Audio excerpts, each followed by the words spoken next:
Welcome to the NFT Club, powered by Smarter. Welcome, everyone. Glad to see you here today. My name is Robin Bell, and I'm your host for this panel discussion. So first, I'll just give you a little background on myself. I'm the founder and CEO of Smarter Joint Venture Capital Corporation, which is a Wyoming strategic business development company. We're focused on accelerating global sustainability transformation using an ecosystem approach, a blockchain framework, and a gamification-based stakeholder engagement model. I'm also the founder and the digital artist behind the new NFT Club, which is the central ecosystem development pillar of our company's Smarter City initiative that is focused on digital-first economic transformation in global cities. But the focus of today's panel discussion is International Freight Drone, a startup company with two innovative new products for the international freight industry. We believe that these products will play very significant roles in the future of freight, ushering in a new era of efficiency and accountability in freight operations, while also delivering major socioeconomic impact, particularly in developing nations and small island developing states. My company, Smarter, is providing strategic business development and sales and marketing acceleration for International Freight Drone through our Hyper Accelerator program for smart city relevant startups. So with that, I'd like to start introducing our panelists. So let's start with Mr. Thomas Murphy. Hi, Robin, how are you? I'm well, thanks. So Tom is the founder and CEO of International Freight Drone, the New York startup whose innovative solutions we will be discussing today. Tom is a certified commercial drone pilot and a highly accomplished senior executive with more than 35 years of success in banking, trading, financial services, and technology industries. His career spans various sectors, including VP roles with Lehman Brothers, JJ Kenny, Merrill Lynch, as well as technical and consulting roles with Prudential Financial and Pepsi Company, among others. His transition into the freight and logistics industry as a hardware tech entrepreneur is an interesting one, as it was not a premeditated career objective, but I'll let Tom share on that in a bit, in due course. Next, we have Jesse Lipsher. I hope I pronounced that correctly. Excellent. So Jesse is the CTO of International Freight Drone. I'm going to be brief with this one. He is a Java developer with extensive experience in the financial industry. His protocol experience includes FIX, various Bloomberg protocols, and market data feeds utilizing TCP and UDP multicast technologies. But of course, all of that is over my head. So in due course, I will let Jesse give you a sense of his specialties and in the technology arena. You also have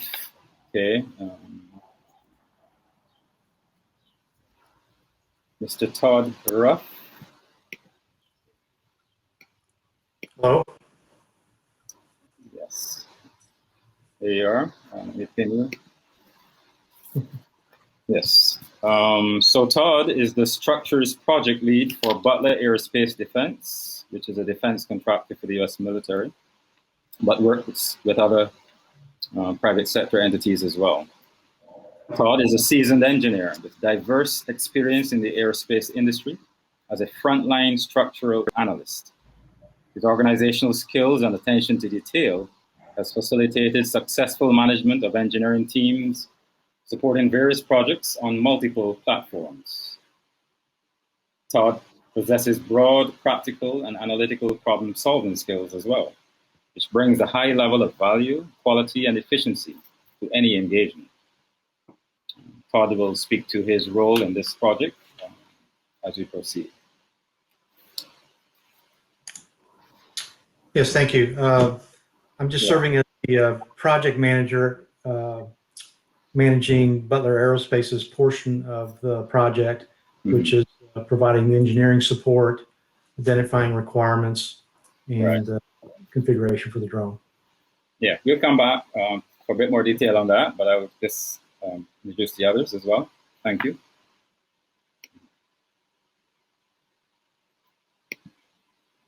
So next we have Mr. Thomas McCrea. Hi, Thomas. How are you doing? You're on mute, Thomas. How you doing? Great. Thank you. I'm well, thanks. So Thomas is founder and CEO of M&M Freight and Logistics and M&M Logistics Group, under which the Freight and Logistics arm falls. Thomas is an experienced executive in the international freight and logistics industry. He works with large, mid-sized, and small companies to facilitate their local, regional, and international shipping requirements, whether standard goods or temperature and humidity-sensitive cargo. Thomas's freight industry operations span the continental USA, including Hawaii, Alaska, Puerto Rico, and Guam. His industry network, however, is global and will be fully leveraged as he supports international freight drones' international deployment. Thanks, Thomas. I will come back to you to further expand on that. And let's move to Mr. Nishant Rana. Hey, Robin. Hey, everyone. Thanks for participating today. So Nishant is the founder and CEO of a company called Viorius, which is a tech startup in India.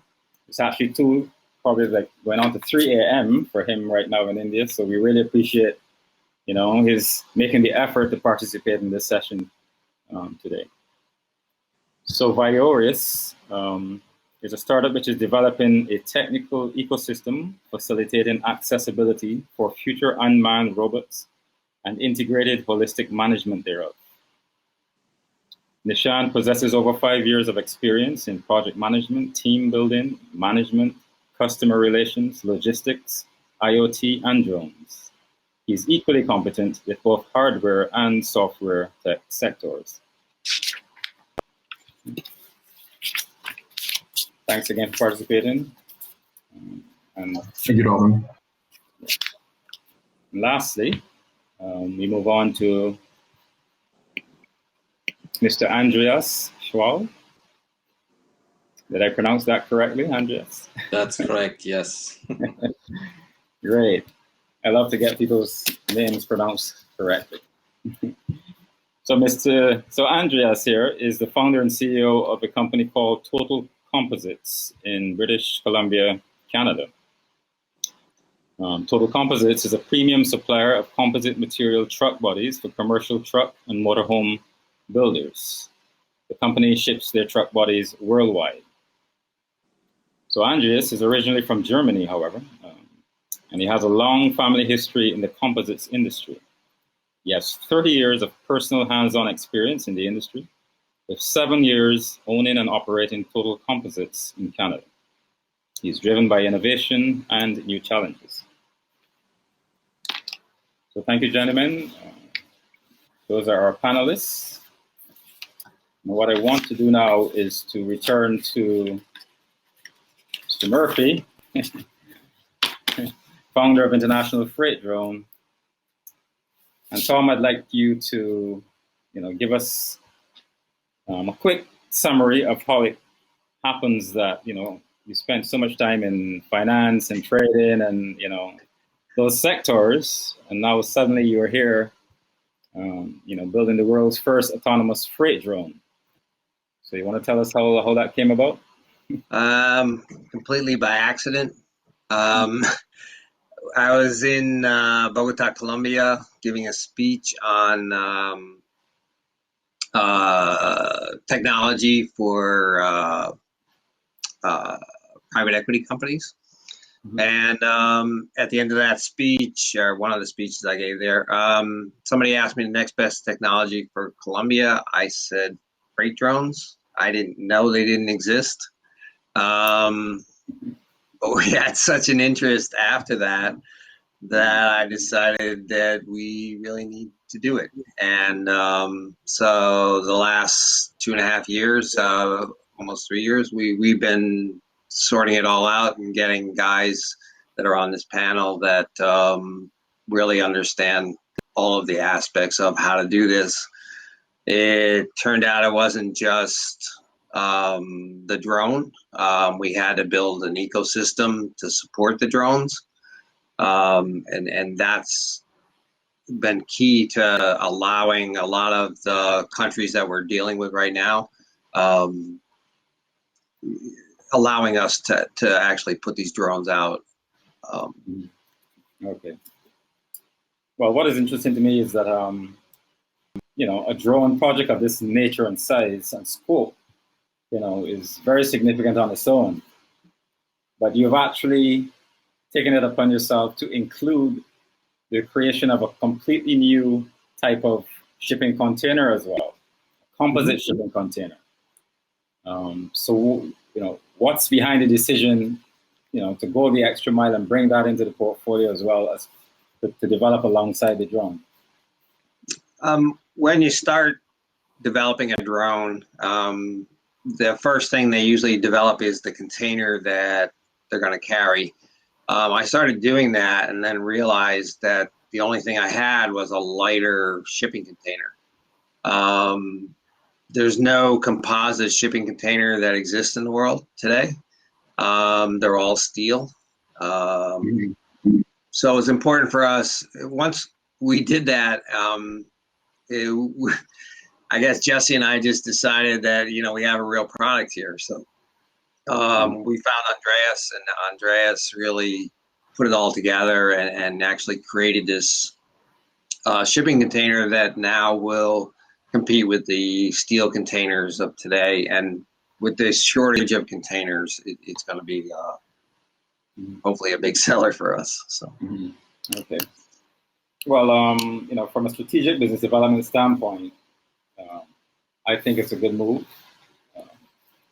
Some people may think, it's about biting off more than you can chew, but I actually believe that leading with that container product, gets you into the shipping and the freight sector very quickly, and lays the foundation for the innovation that will follow in the drone. So I think it's a really solid approach there. But I'd like someone to speak more to the top 2 or 3 problems in the freight and shipping industry today.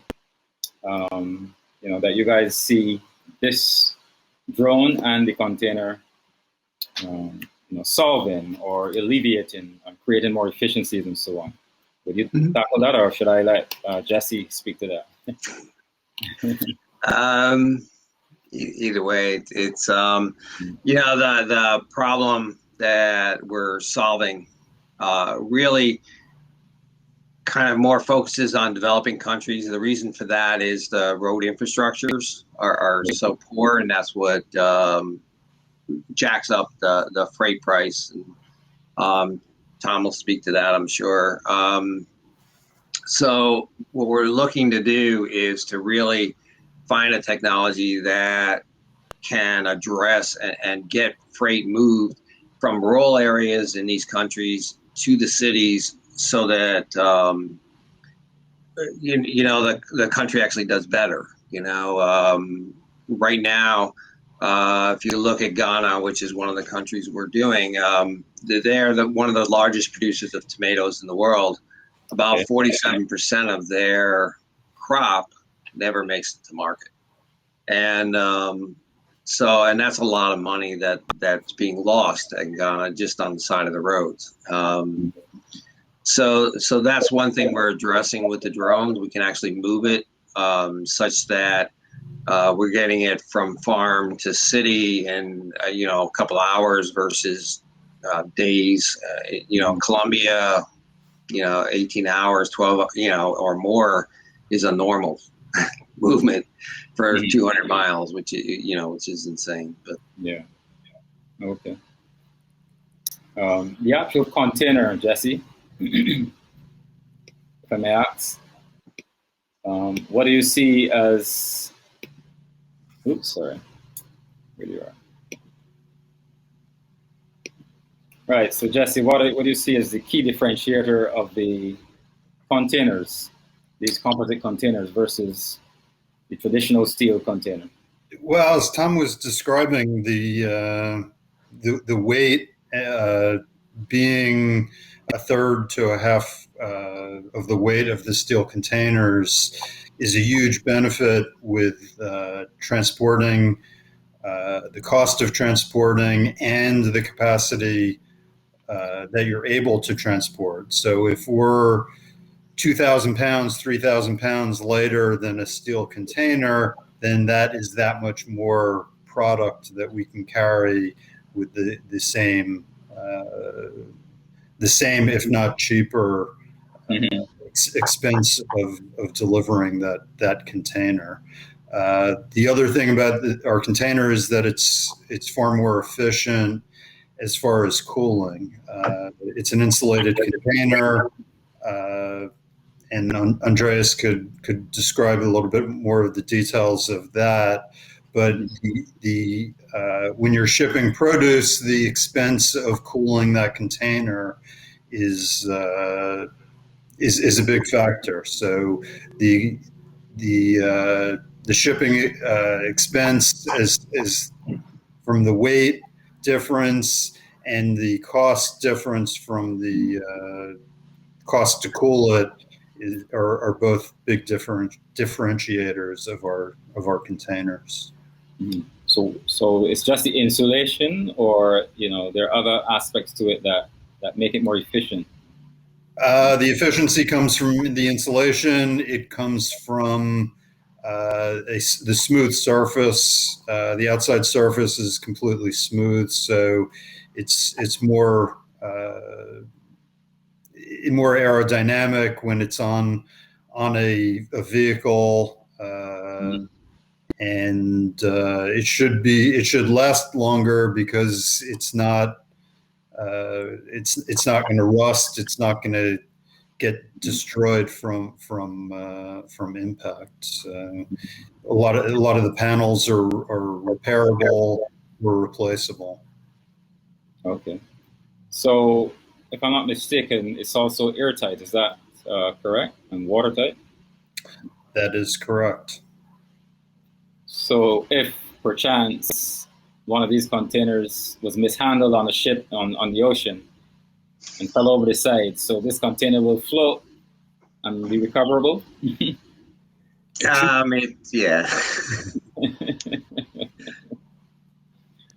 Okay. Yeah. There was an accident a couple months ago. They lost 130 containers over the side. So mostly cars. Wow. Okay then. Mm-hmm. Well, that's interesting. So yeah, it does seem as though you have some advantages to your container, but in terms of physical strength, these containers are stacked 7, 8 units high. So if one of them falls from the top, at the port, how does that stand up compared to a steel container? Is it better in that respect? You can answer, Jess. Go ahead, Jess. Yeah. The strength is at least equivalent to the steel containers, if not stronger. So we've done all of the testing and certification that a steel container goes through. We've simulated a lot of additional tests to ensure the durability of the containers. Mm-hmm. Okay. And actually, Butler has Todd has done a lot of that work already, and really can speak to the strength of it. Okay, Todd, you want to give us a bit more insight into that? Well, yeah, it's absolutely right. Just what Jesse just said is the composite containers are just as strength worthy as the steel containers. We follow the same ISO standards that have been put in place for, gosh, how many years have they been in place there, Tom? Several. 1960 was the original ones, I think. Yeah. And so we follow those same ISO standards during the design process of the containers. We ran, engineering simulations on them, and then follow them through the actual certification process to ensure their integrity. That again, that they meet the same standards, as Jesse said, as just current steel containers. Mm-hmm. Okay. Very good. Andreas, could you speak to your company's specific involvement with the composite materials? Is that just for the containers, or does that also cover the drone body and so on as well? No, I think at this point we are involved with containers, which is a really nice project versus our daily other business. I mean, it keeps us on our toes because we like innovation, right? I mean, who doesn't like to be challenged in life? So this is really exciting. And like Jesse said, it's actually pretty mind-boggling what you can do with composites when it's engineered proper, put together right. The possibilities are almost endless, right? And the question came up, you know, what happens if a container falls off of an 8-stack high stackment there? I mean, I think that the question should be what happens with the freight in the container, right? Because if something falls off that height, it's pretty relative what's happening to the container because it's stuff inside. Yeah, with the overall construction, it's pretty awesome. I mean, we are really stoked working with Thomas and Jesse on that, and I think it's the future for sure. So you will be manufacturing the panels, because I understand this is something that you assemble and it's not just made as a one complete structure. Is that accurate? So we supply and manufacture most of the components, and I don't want to say too much about the components because I'm not sure how much of it is no problem. Secretive. But we are doing the prototyping, we are sourcing and putting together the components and getting into the manufacturing of those units. Okay. And you see the first unit in the background here. Yes, so that was, it's good to see that. That's a 10-foot container, correct? Yes, correct. Okay, very good. Okay. Well, Nishant, I want to come back to you here now, if I may. Sure. Yeah, I want to get a little more insight into, the aspects that your company is handling for this project. Within, in terms of what allowed, what you can say at this time without divulging anything that is confidential at this point. Sure, no, absolutely. The first time basically Thomas pitched me this idea where he basically wanted to bring all these different unmanned robotic systems together. It was sort of in sync with what we were doing. So we as a company are basically creating the backend digital infrastructure for anything that is mobile in nature and that is unmanned. So, be it a drone, a rover, or unmanned ship. So we are essentially, bringing all the control, command, remote supervision, maintenance, management, and analytics tools together. So, you guys just focus on, the real flights, and we will manage everything that is happening, in the backend in terms of the whole fleet management for your operations. So that is, essentially what we aim to do. And the nice thing or sort of MVP is that the tech is not specifically just focused on internet. So we can even work in the areas which doesn't have great internet and still provide that reliability of management, that needs to be there when you're actually running these big freight operations, carrying these hefty payloads. So that is essentially what we are doing. I see. Okay. So that is, my understanding is that we need to have drone ports built out to handle the operations of these autonomous drones, and that you will have all of these different robotic forklifts or other robotic systems within that those drone ports, which will manage the movement of the actual containers and so on. Exactly, and everything will be interconnected all together. So they can take real-time decisions while management is going on. And that includes the the control over the actual drones in flight as well, not just the robots on the ground, Right. correct? Right. Okay. All right, Thomas, if I may call on you now, I'd like to get a sense from the logistics side, someone who has been, heavily involved in logistics and freight, for many years.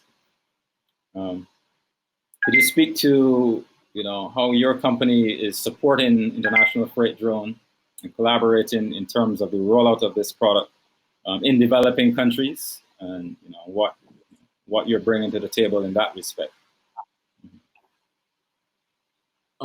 Basically, we're bringing the opportunity to move as they move the freights with the drones, because again, the infrastructure of the roads are, what I should say, a little worse than what we have in the U.S.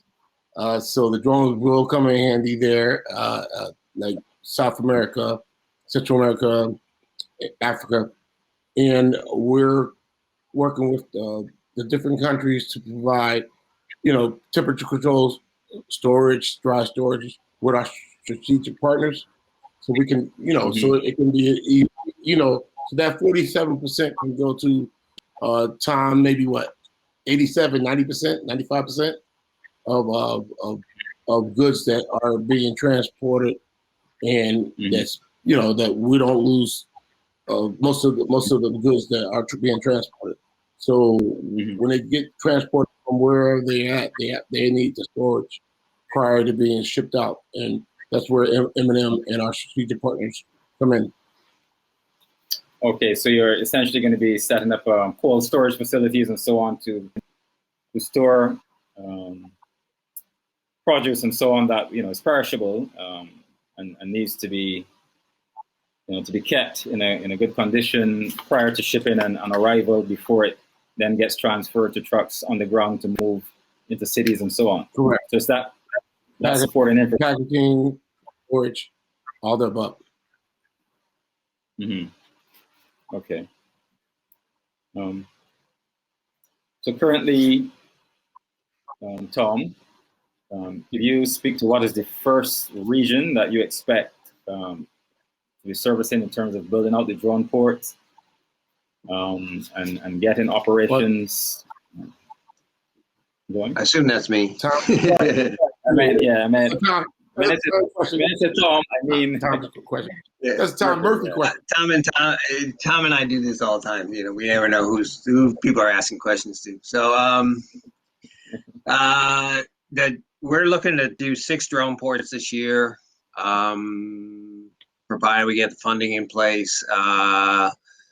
So 2 in Colombia, 2 in Ghana, and 2 in Rwanda. And that's really just to prove out how the drone ports are going to work. We're talking with Malloy Aerospace, which is a British company, and using their drones. They have a drone that can carry 150 pounds now.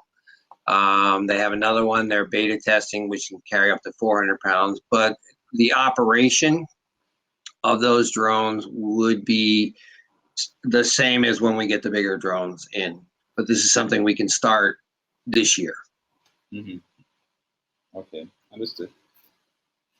So in terms of interest in the drones, whether that is at government level or at enterprise level in these developing regions, can you speak to any of that specific interest at this point in time?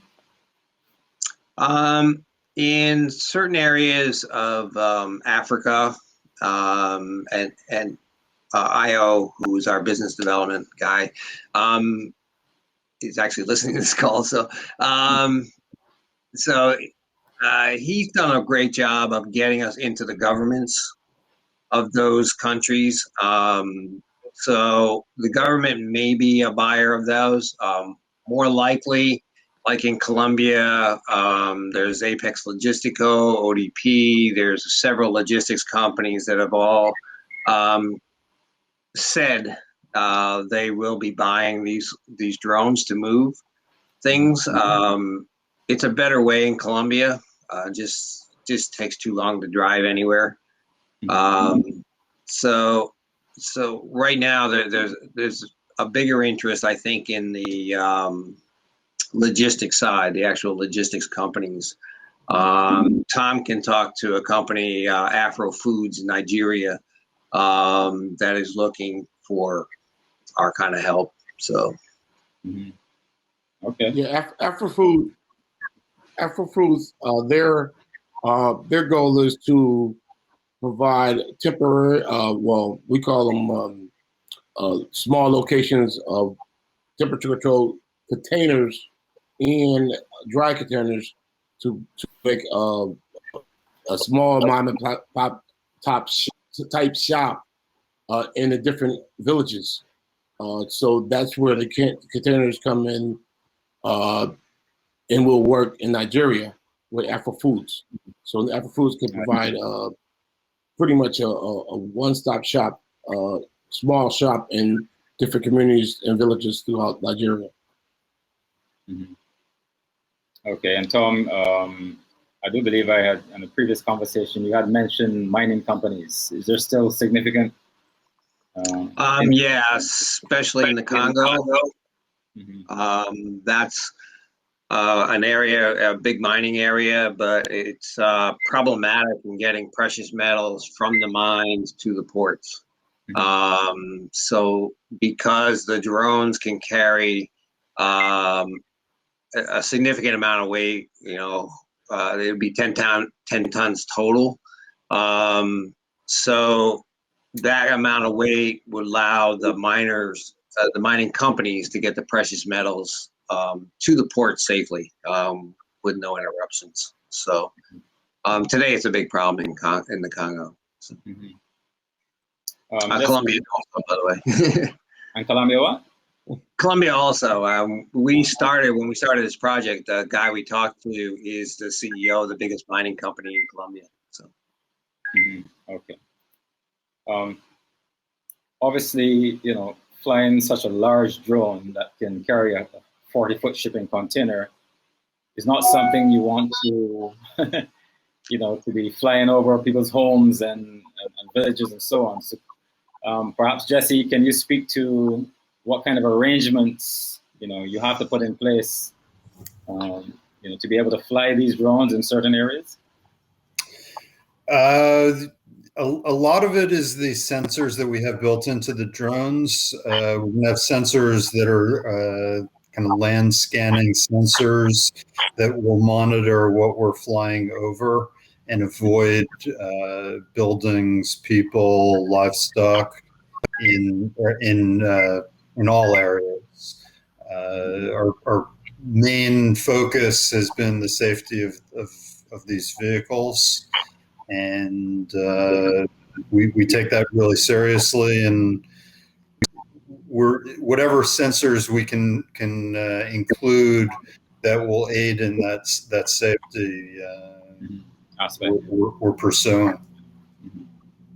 And that's really what Nissan's system is really all about. I mean, just managing those in the air, and being able to change where those drones are going. They got a flight plan when they leave the drone port, but we needed a system like his to change where they're going at any time. So you can probably talk about it. So Tom, what about the regulatory side? Because I would imagine you can't just go into a country and start flying these drones as you like. So what is the setup there? Yeah, we spend a lot of time talking about regulatory needs, and one thing we're doing with Butler on the drone is really researching all of the various regulations that countries have today. Developing countries are much more willing to change regulations and adapt to the regulations that we want or we need. So that's really why, one of the main reasons we're in developing countries. In the US, you're not going to see those kind of changes for 4 or 5 years more. I mean, it was 4 or 5 years 3 years ago. So, right. Okay. So yeah, Canada actually is willing to change those regulations for us, but they're one of the very few developed countries. So the first country that has kind of made an effort to, to adjust regulations, as I understand it, was Colombia. Is that correct? That's correct. They actually updated their aero civil regulations to allow for a drone this heavy. Our total weight will be somewhere around 25 to 30 tons. So, okay, and that involves assigning specific air routes or airline or routes. Yeah, we actually lease the sky lanes. So we lease from drone port to drone port. It's not a straight line. Obviously, we have to go around farms and people and buildings, and so it's not a straight path. But we lease those from the government, and they're on 20-year leases. And the drones are only allowed to fly in that airspace. Okay. Interesting. Okay. So, Todd, in terms of the engineering side of things, what would you say is the current state of progress in terms of the engineering work that needed to be done before you can actually start to build that first full-size prototype? Well, it's a number of things. The technology is there for every piece of the puzzle, I believe. The building of the structure, the road system, the efficient and heavy lift engines that are needed, the technology to interface with the container, the technology for the autonomous operation of it. All the technology is there. May not have been able to say that 10, 20 years ago, but it's there today. And it's a matter of integrating it all together, for the final product. So we've been going through, as Tom's saying, mainly, well, the first step was identifying a lot of the regulations that are in place, a lot of the requirements that we're going to need. A lot of it is applicable. A lot of what we find is applicable to piloted aircraft, not so much drone operations, but some of it there. We're piecing it together across multiple countries.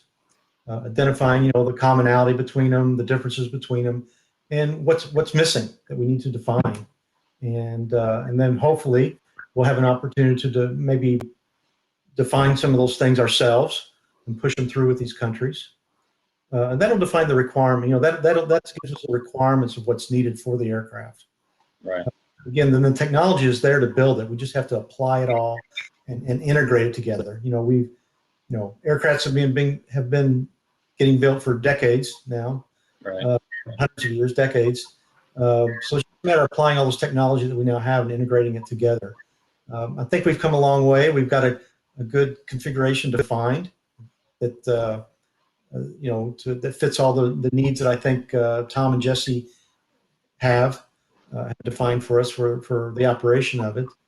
And I don't know if Tom had anything he was going to show or not. I can't remember what you were going to show, if anything.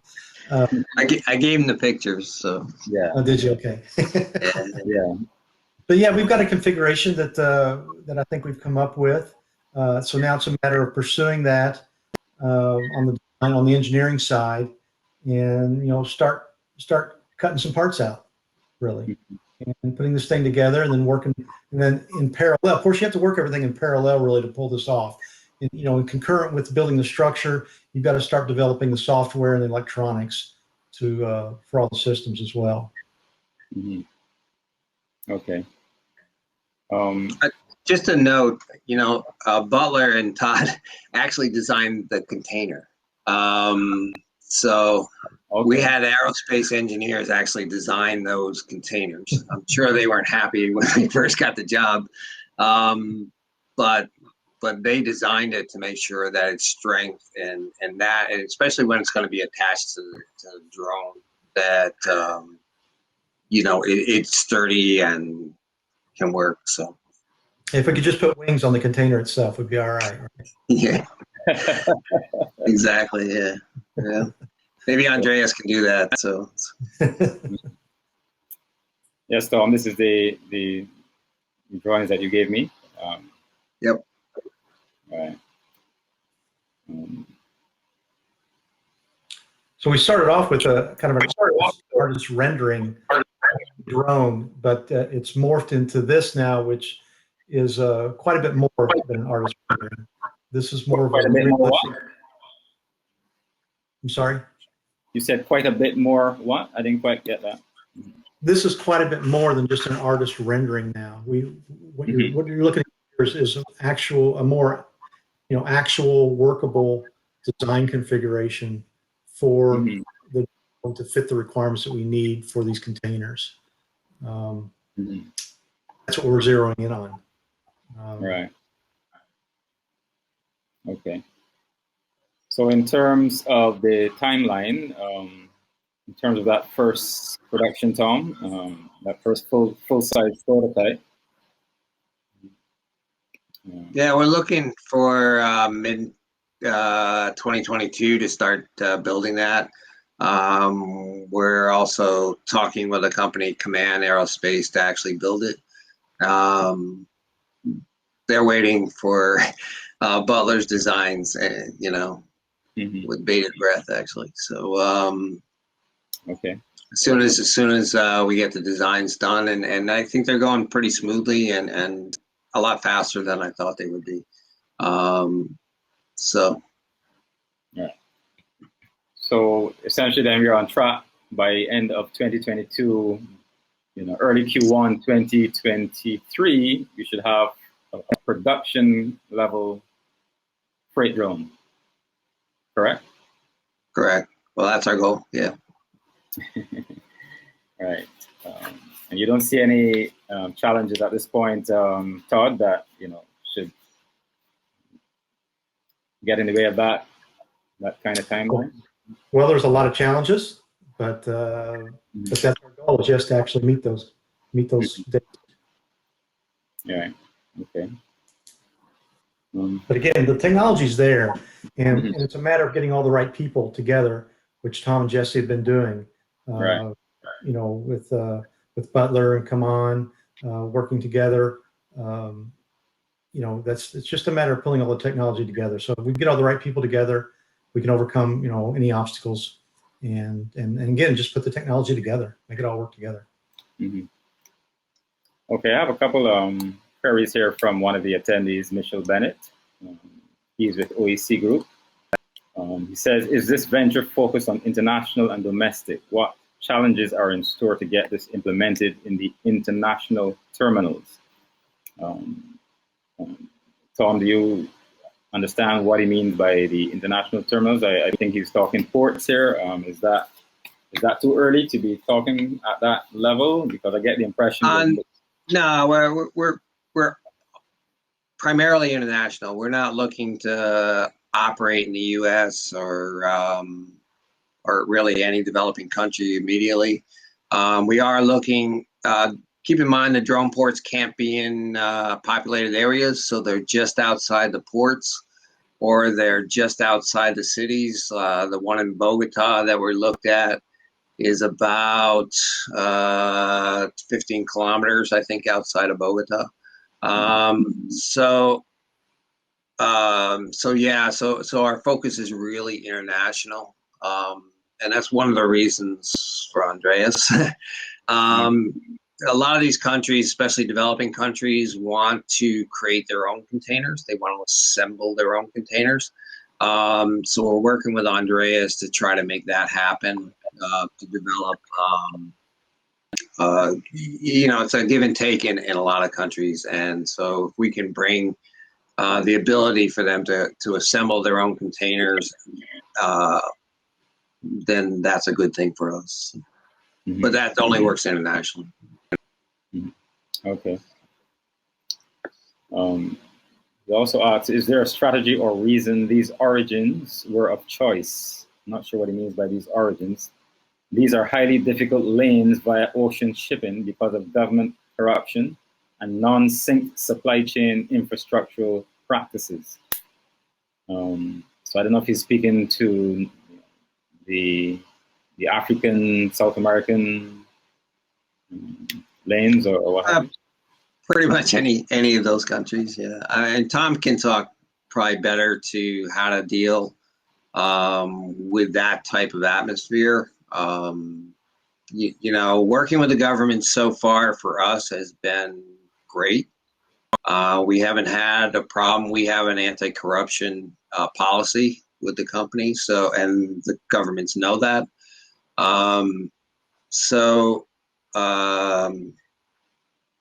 In terms of getting this and getting land and those sort of things for the drone ports, it really hasn't been a problem. Tom has shipped stuff all over the world, so he can answer that probably better than I can. So.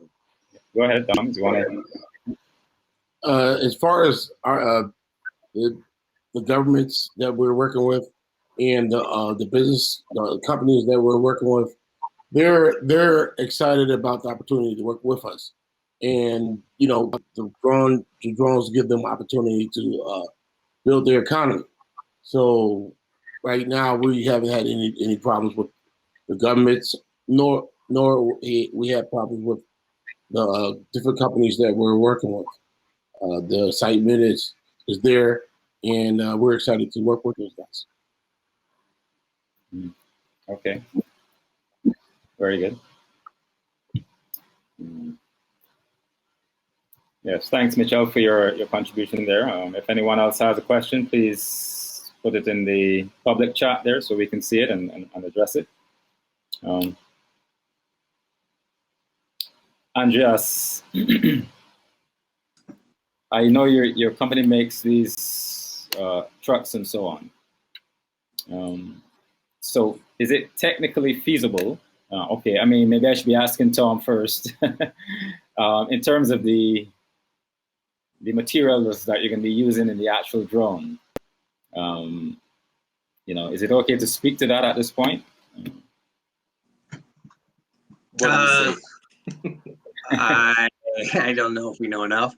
There are a lot of Andreas is very familiar with composites and actually his father's company in Germany.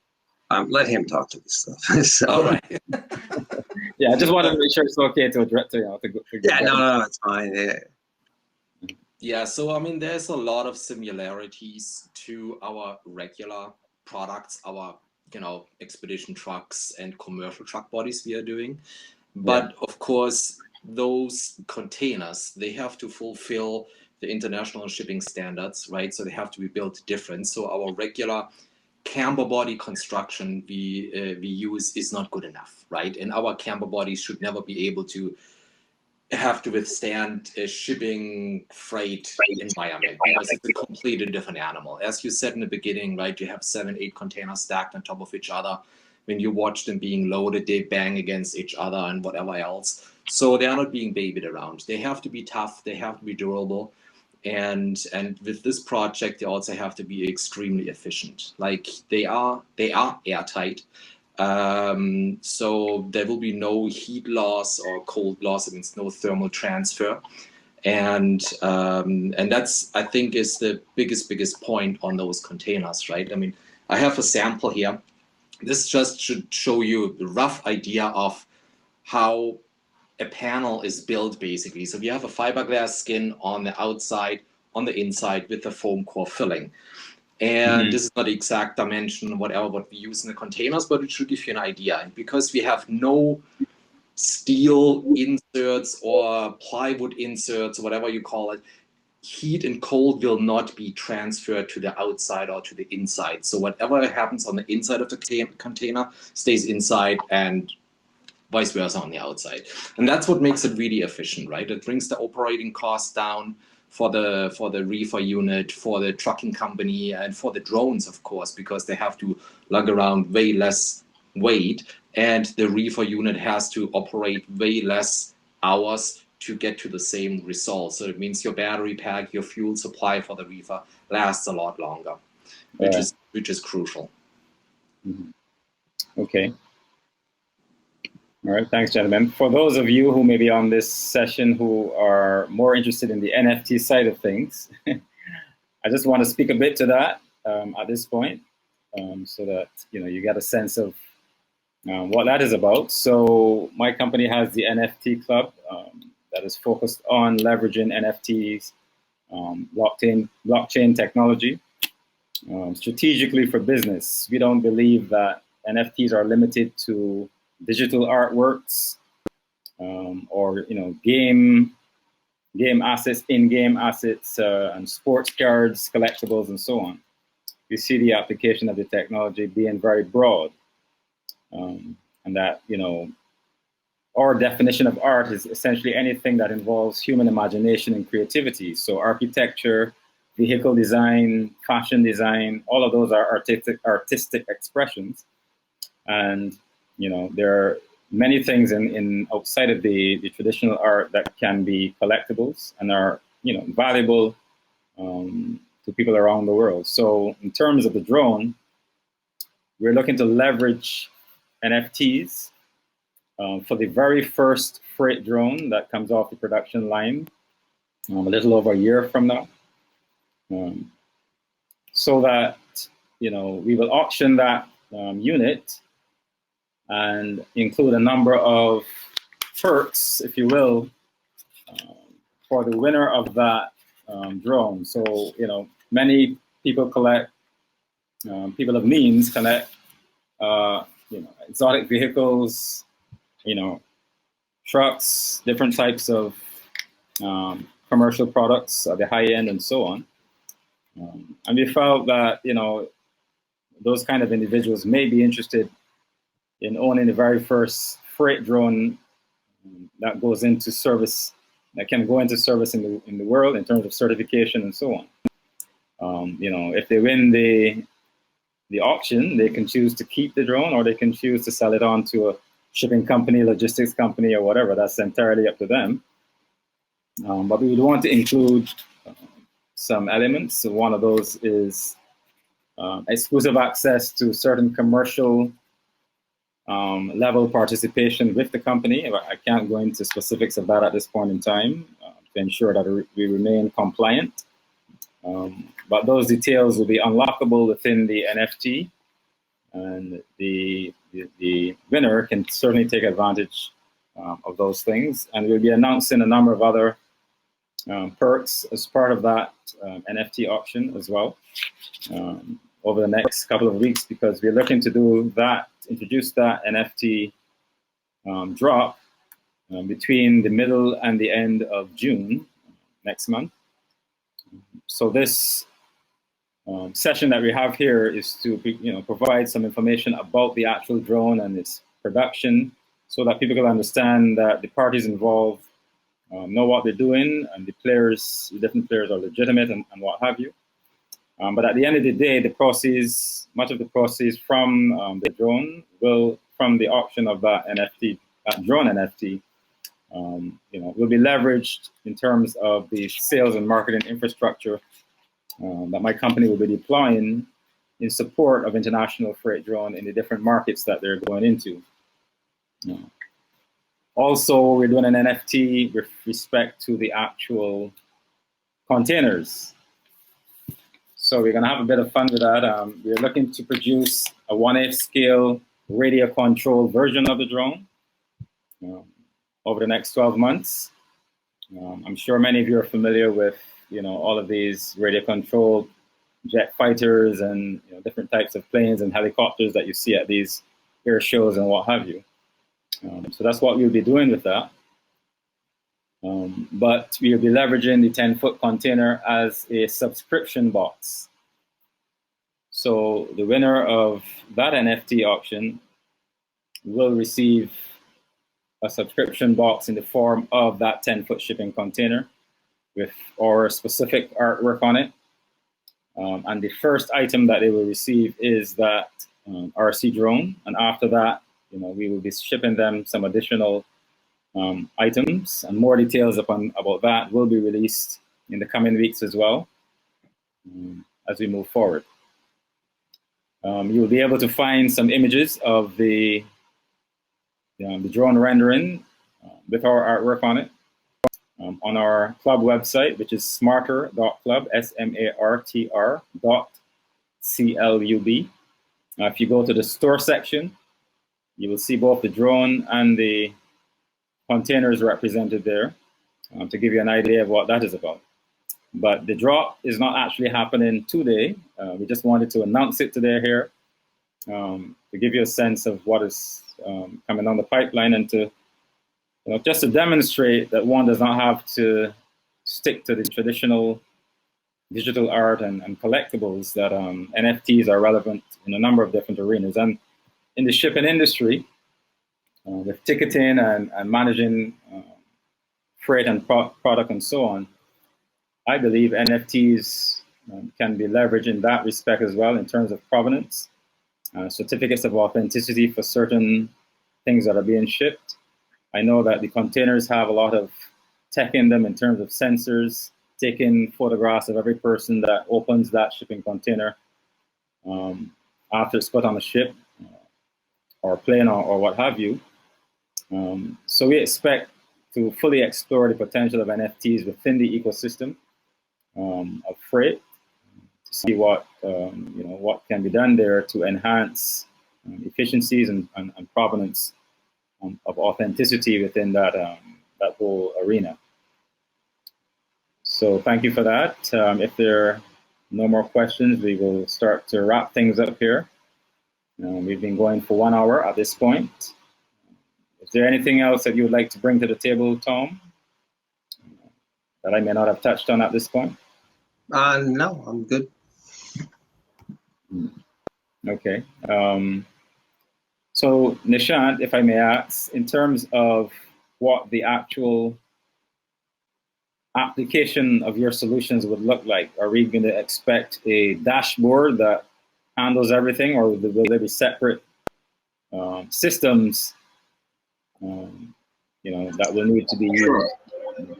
Sure. So the way that we are basically structuring the whole technology is, like I said, a hybrid stack. So half of the technology is independent of internet, and the other half is basically all on top of the internet itself.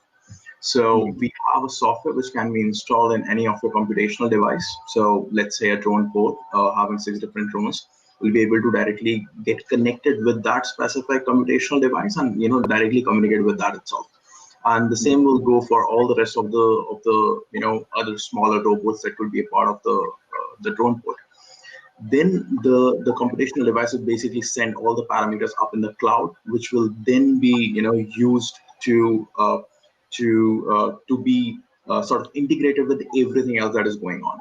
So the idea is that your drones flying in Colombia can actually be viewed in real time anywhere all across the globe. So you can basically supervise them completely transparently. The idea for us to basically build this ecosystem is that we want to integrate scalability, reliability, and robustness all together within the operation. We all understand that Tom is working really hard to get the real product out, which is going to be functioning. Our task is that the backend operation that is then going to be taking place can actually be optimized to the level where we can actually reduce it to the economic feasibility that we want to get from it, as well as make sure that every single vehicle that is basically up in the air and that is flying is completely maintained. So what we are essentially going to doing is that we will take all the sensor data, and then we'll work on to provide predictive analytics on top of it, managing how the orders are coming in, how these robots are basically being integrated with the workflows even, and all of that. So that is precisely the major task that we have in our hand. And yeah, the idea is to basically how well optimize we can do the whole backend operations. I'm just curious. One thing, Robin, with Nishant, one of the big things that he has to deal with is also the security aspects, because he's actually controlling all of these robotic. The forklift alone is 4 or 5 tons. He has to deal with the security and making sure they're not hacked. So he can probably talk to some of that. And right. Absolutely. The idea for us is to basically encrypt the whole communication that is happening between all these robotic systems, as well create mostly in the areas, let's say in developing countries, which doesn't have great internet, to even create private networks within these drone ports where these data can be exchanged. So everything will remain inside and nothing.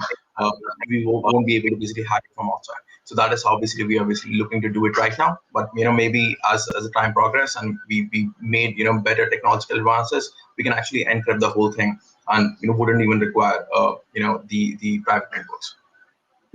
Okay. In terms of new robotics that maybe come on stream, so maybe some other company somewhere develops new robot that is relevant to these operations. Is the system going to be such that you can easily and quickly, kind of integrate Right. those kind of new solutions? Great question, actually, Robin.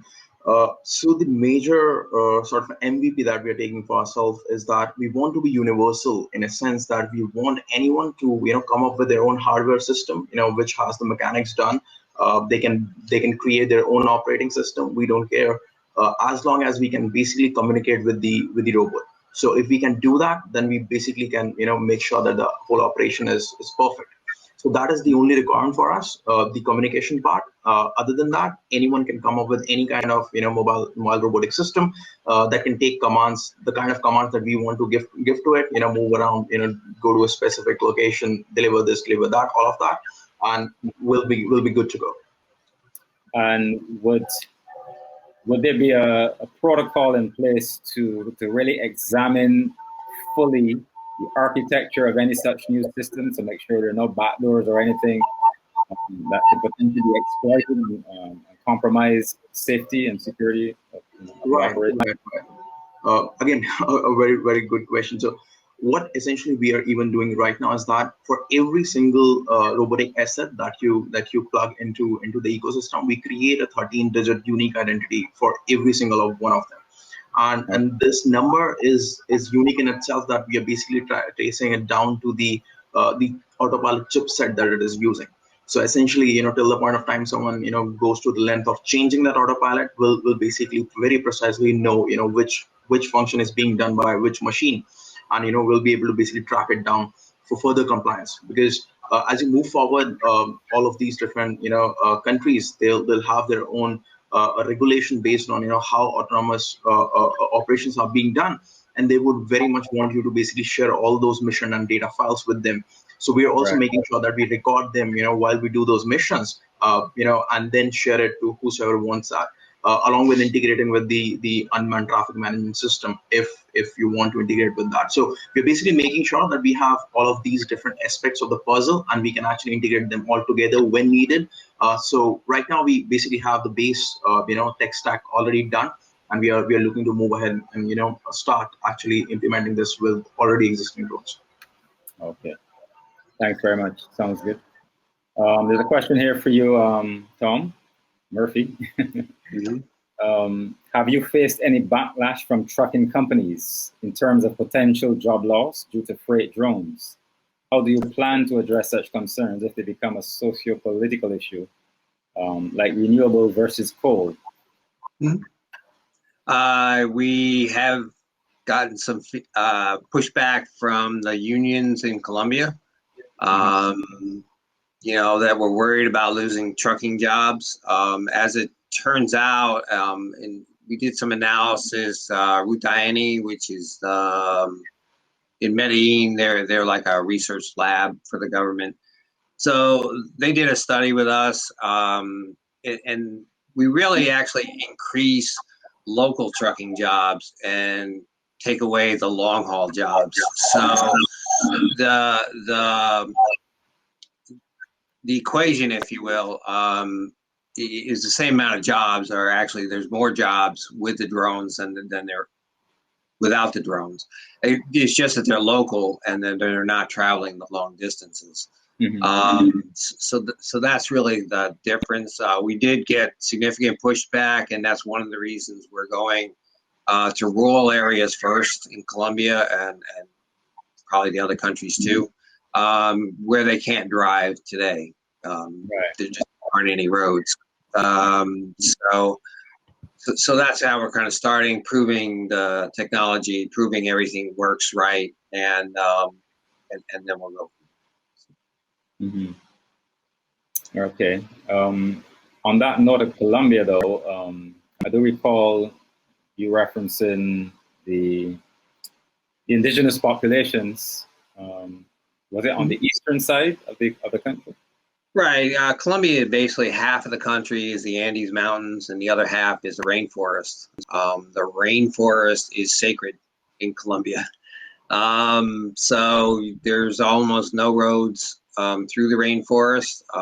The only way to get to some of the villages on the eastern half of the country is via either you go down the river, which is mostly how they do it today, or now if we can fly drones over it. And that's really something that we're dealing with Butler on in terms of trying to get those long runs. I think 700 kilometers is the length that we have to go, or the maximum length we have to go. Because there's just really no place to put down in the rainforest. You know, so. Okay.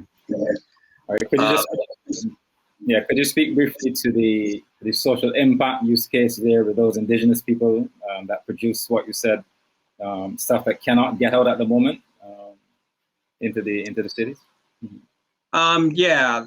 There's a number of villages actually and towns we looked at in Colombia, and right now the amount of materials they can get out, will probably quadruple what they can get out in terms of agricultural products out of those villages. The bigger thing was that most of these villages are not serviced by the government. So the drones actually allow them to bring in medical supplies, bring in educational supplies. There's very few schools in some of these remote areas. They just don't have the materials or the teachers to do that. So the drones actually allow them to allow the governments to service these towns and villages. And that was the bigger thing in Colombia. And certainly a big thing with the transportation minister who we talk to regularly. So. Yeah. So I think you had mentioned specifically, though, there were people producing exotic fruit and like orchids or those kind of different things. Yeah. There's a great fruit called Lulu, which you can only get in Colombia just because you can't get it out. And but things like that would be able to get out for two reasons. Number one, the drones would be able to take it quickly out. The second is the containers that we're using are so efficient that we can keep the cost down. And that was the big problem with getting some of the fruits out of Colombia. It's just they would rot before they got to where they're supposed to go. Yeah. But for those who are listening, some of those communities, because they can't get, their produce out to the cities and so on, and those produce would fetch, quite a top dollar in international cities and so on. The drone actually allows, because if they try to bring it out on the river and so on, within an hour, few hours or whatever, plants will wilt, fruits will start to go off and so on. So it's an economic empowerment impact that the drone will have in those remote areas that opens up new income opportunities for those indigenous people who are producing those things that normally cannot be brought out in a good condition into international markets. So I just wanted to make that point. So it's, there's certain social impact implications for what these guys are doing as well. And I really applaud their commitment on that front. There's a question here, another question here from Mitchell Bennett. IP surely isn't an if, but a when. Who is your biggest competitor and what is the strategy to prevent IP theft? I don't know. Competition side, basically integrating lots of systems together. So, you know, it's really their competitors, not ours. You know, there's no system that I found like Naissance. So from that regard, the systems that we're using in the drone, like Todd said, are existing systems that already exist today. So we're not doing a lot of new stuff in the drone that way, technically, from an IT point of view. I don't know. I mean, that's something we have to think. Maybe Jesse knows. I don't know. Okay. No. The only thing on the when you're mentioning about the NFTs is really to talk to Andreas about how he embeds that into the actual skins of those containers. Okay. So that would make it permanent. So. Understood. Okay, as long as he smiles. Fair enough. All right, well, gentlemen, that was an interesting chat. I don't see any additional questions there for you. So we will wrap it up at this point. Thanks to all who participated and who attended. The recording will be made available in due course. And we look forward to tracking the progress of this project. And we'll keep you updated on the introduction and the drop of the actual NFTs for the production units that will be coming out in the the next 12 to 18 months. For those who understand the value of of owning and collecting the first of a disruptive product in the freight industry, as with any other industry. I'm sure somebody will be happy to own Apollo 1 or the first spacecraft on the moon and so on. So this is an opportunity of like kind. So we hope that the word will spread and we will get a good response to that when we do release it. So thanks everyone. Appreciate your coming on today, and we look forward to the progress that will be made moving forward. Right. Thank you. Yeah. Thank you so much. All right. Cheers. Bye for now.